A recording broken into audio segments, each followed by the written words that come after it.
biyya wajjin gizee reefka galchan dayitee awwaallatta ijaan agartee inshaallah rabbii maanaa sabri siyaa kan nu jajjabaadhu.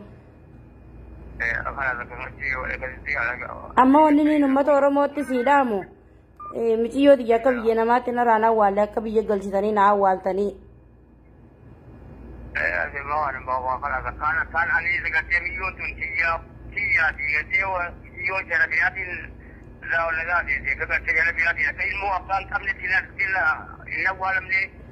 Ittiin siidhaama sana dalattee mislaa isiin. Sana dalattee sanumaan jira. Anuu ammaa sana falmachuu Oromoo ijoollee sanatti gubatan jechaan akan saawutiin jira ijoollee biyya ijoollee torban tabaati. Ijoollee torban sana deebi'ee amma tokko fi baadii torban laalle akanii haattoona uffattee haattoona taa'u jira wala ijoollee gubatan jechaan akan taa'u jira. Dhiiga ijoollee gubattee san baasuudha. Dhiiga ijoollee gubattee san taa'uu fi amma tokkoo fi amma tokkoo fi baadii torba ijoollee torban qaba. Amma tokkoo fi baadii afur immoo takka ijoollee biyya nagarre gurraatii fi diimtuu ijoollee kan falmu wadan taa'u jira haattoona amma haattoona keessaan jira haattoona uffateetiin haattoona jira ilmoo Oromoo jecha ilmaan tokko akkuma isin dhaabbate haratti yoo karaa bikka jiranitti ilmoon teessanii akkaataa ammoo ilmoo abbaan qabnetti kan sigatee hin awwaalle.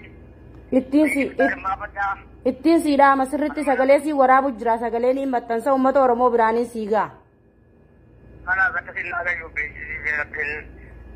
خلاص جبادو إن شاء الله يصير يبقى يصير خراب يجعل شو فرمون بيجر من جرت الرو اللي قالوا جرتي بيجعل شو ده ماني أتيس جبادو ركبت يوخا سيمي جويته قلت تاته قلته ولينا والله تاو إيمان صبري ربي سيفا خن جبادو ده رهيه نام صبراني كبدا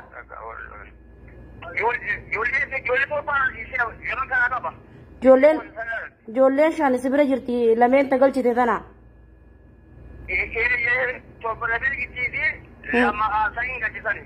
Hayaatii fi helwaa tana maqaan amuuna jetteessa. Amuunii fi hayaat hanaatu galche. Haati irra darbitee biraa deemtee fi hangalchee warra keenya kaayee biraa deeme.